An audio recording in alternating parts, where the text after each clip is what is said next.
81. Idiot.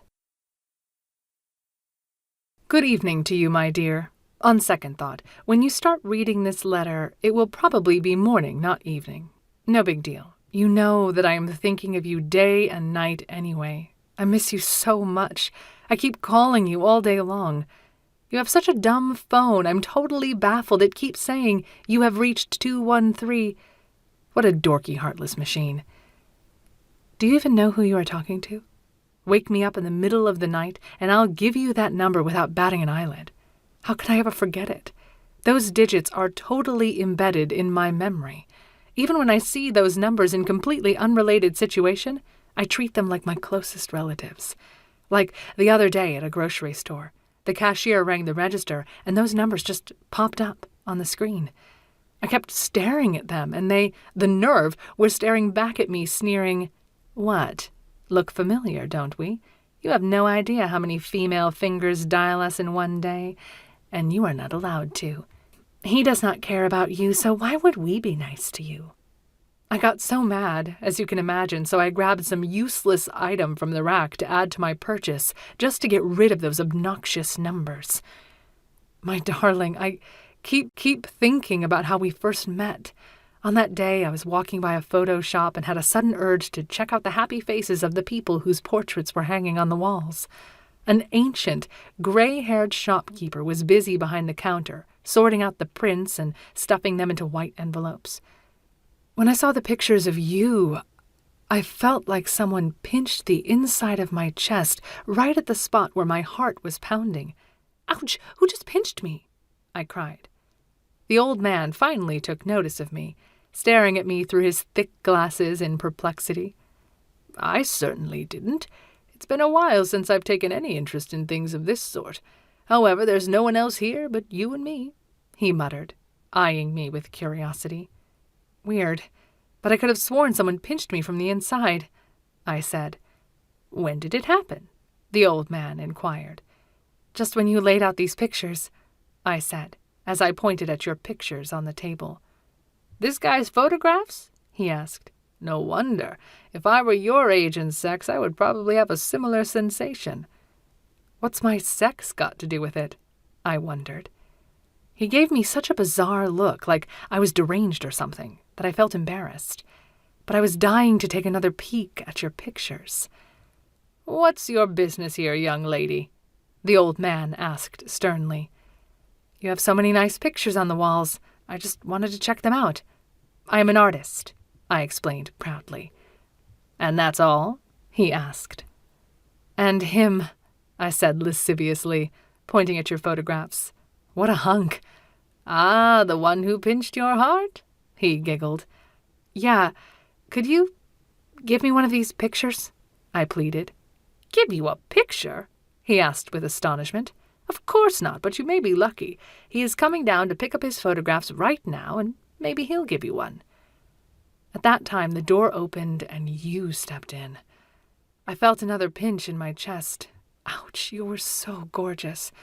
I smiled at you, and you gave me a puzzled look.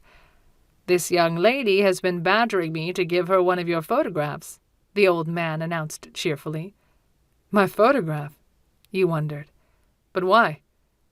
You looked even more cute in your bewilderment, and I thought that you were, perhaps, the most handsome guy on the entire planet. "Because you are outrageously gorgeous. I would just hang it on the wall and stare at it," I admitted bravely. "Well then, how about the original?" You laughed heartily. "Would you like to join me for a little birthday party? It's my birthday today, you know." "What is today's date?" I asked. "September the 15th. You smiled. "From now on, it will be my favorite day of the year," I announced triumphantly, "because you were born on that day." You looked at me, then at the old man, but then back at me. "You ready?" you asked softly. "Let's go then." You paid the shopkeeper, took your pictures, and we left together. Oh, you were so damn dazzling, looking so elegant in your exquisite, expensive clothes. Right away, I had a hunch that I would have an eternal crush on you. At the restaurant, I had a glass of wine, and I almost flipped out. There was another man next to you, your spitting image. "What's your brother's name?" I giggled, trying to focus. You guys look so alike. You do. Are you twins for real? I remember you were laughing your heart out. In fact, you were hysterical, and people began to pay attention to our table. Then we went to your place. I knew you were in love with me too. Otherwise, why would you have invited me to your place, right? I loved your house instantly. Of course, you lived in that house. I even adored your clothes just because you wear them. I still remember how exquisitely you were kissing me. No one had ever kissed me like that before. What happiness it was to realize that you were so madly in love with me. Only, why did you laugh so much when you were kissing me? I still can't figure this one out. What is your phone number? I asked you in the morning before I left.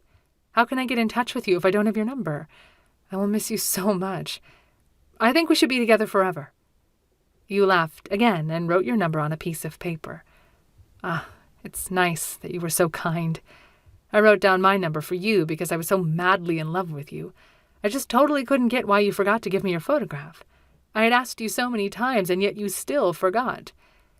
When I was leaving, it was raining buckets. Perhaps you noticed it too. I had hardly stepped out on the porch when the wind grabbed me in its tight embrace, raised my pretty pink skirt skyward, hugged me, permeated my entire slender, only slightly chubby body. The naughty wind was positively hitting on me.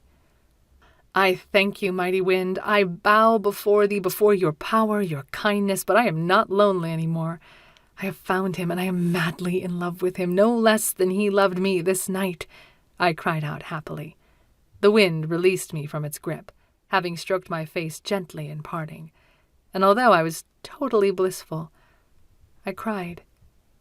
As I walked home, I saw the trees swinging back and forth in the wind, while yellow leaves dangling on their long, withered necks were making a desperate effort to cling to the black, wet branches. They were jealously ogling the neighboring hemlocks and constantly complained, "You evergreens are so lucky. You don't have to go. And look at us. We are done for." "There's no happiness in eternity," boomed the hemlocks, with a patronizing but majestic sway. "Nobody is immortal anyway. We just live longer, that's all." "Farewell, farewell, friends." The yellow leaves were screaming frantically as the storm picked them up, carrying them away from their trees, weeping over their demise with a rainfall of tears. The wind howled and moaned, stripping the trees tirelessly of their soaked clothes. I cried bitterly watching this tragedy. I grabbed my pad and pencil and began to draw like crazy. You remember that I am an artist, don't you? Perhaps someday I will become as famous as Cézanne or Dali. Hold on, what am I talking about? Anything but Dali. I loathe crazy people.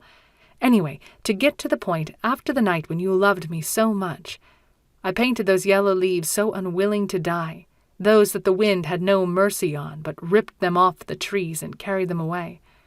Someone bought the painting, and now it is displayed in a museum in the Orange Hall. I go there often to look at my painting, and the more I look at it, the more I wonder. Like, what if you had loved me a whole bunch of nights? Could I have painted the same number of paintings? And would all of them be hanging in a museum now? Don't you love me? I am sure you do, and very, very much, because you are such a good man. When I saw your photograph, I knew right away that you were a good-hearted man. I could have told you how much I loved you, only you knew it already.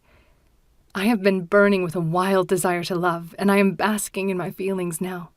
You know, last night in my lonely, slightly cold bed, I began thinking and arrived at a conclusion. There is no such thing as a strong-willed woman. Each and every one of us is weak, in dire need of love, of a man's touch. Even the toughest one, if she has no man in her life, would feel down and perhaps even cry when left alone with no one to see her tears. Don't believe it if someone tells you she is a strong-willed woman. But me, I am happy because I found you. I am dying to paint your portrait. You are such a kind person. I loved you so much that night that it amazes me how I could have ever existed without you, without your love. And of course I'll paint and become a Cézanne. You'll see. But not a Dali. No way. I think I've already explained why. My paintings will be hanging in a museum, and you'll be looking at them thinking, yes, I did love that woman, but she loved me a lot more. I'm so happy we found each other. or something along those lines. Only, why don't you ever call me? Don't you want to see me? Oh, you are so marvelous, it's astonishing. Today, when I saw your car, I was so psyched. I figured right away that you must have missed me too and have come to see me, only, how did you find my favorite spot, where I usually sit and paint, huh? Anyway, I was so overjoyed that I rushed in front of the car to meet you, and you almost ran me over. That pretty girl in the passenger seat, she must be your sister or something, right? She was so beautiful and happy. Of course, she isn't lonely like other women, and you looked at me so kindly, then tapped your cute finger on your head and said so very sexily, "Idiot, you got a few missing here or what?" But of course, my darling, of course I missed you. I am all by myself with no one to talk to but the fish in my tank. It's a large 30-gallon one. Those fish are so cute, they are somewhat like me, I reckon. Today, before getting into my cold, lonely bed, I was watching them for a long, long time. They were dashing back and forth so quickly that they sometimes collided with one another, like they didn't have enough room and were searching for a way out, except, of course, they had no clue how to break out of their confined space. Their teeny-weeny hearts or itsy-bitsy brains vaguely remembered the smell of the sea, so they pounded the tank walls again and again in their eternal quest for freedom. Finally, completely exhausted, they congregated in a toy skull, hovering over the bottom, ignoring of the fact that their freedom begins and ends within those four walls. Poor brainless creatures. I was so glad you called me an idiot. They thought Cézanne was an idiot until he was 51. Only after that did the whole world realize that he was a genius. I am so happy you believe in my gift. Oh, I totally forgot to tell you that I've already painted your portrait and hung it on the wall overlooking my bed. Now you will not be able to run away from me. I will talk to you every day, perhaps give you a kiss or two in the morning when I wake up, and at night before turning out the lights. I hope you didn't forget what I told you about the strong women. That strong, lonely women do not exist. Remember, though, that every night when you make love to your ugly, beautiful women, I will be in my lonely, cold bed, dreaming about you, your eyes, your lips. I will be talking to you, wanting you, loving you, because your portrait is right there in front of me. Unless you come over and rip yourself from my brain, from my heart, you are mine. I've been patiently waiting for you to call all this time, but alas, it never happened. Did you go away? If not, why don't you pick up the phone when I call? I am tired of waiting, so I am writing you this letter. Only, where would I mail it to? I don't have your address. Maybe you'll come for your pictures to that shop again, and I'll meet you there. Okay?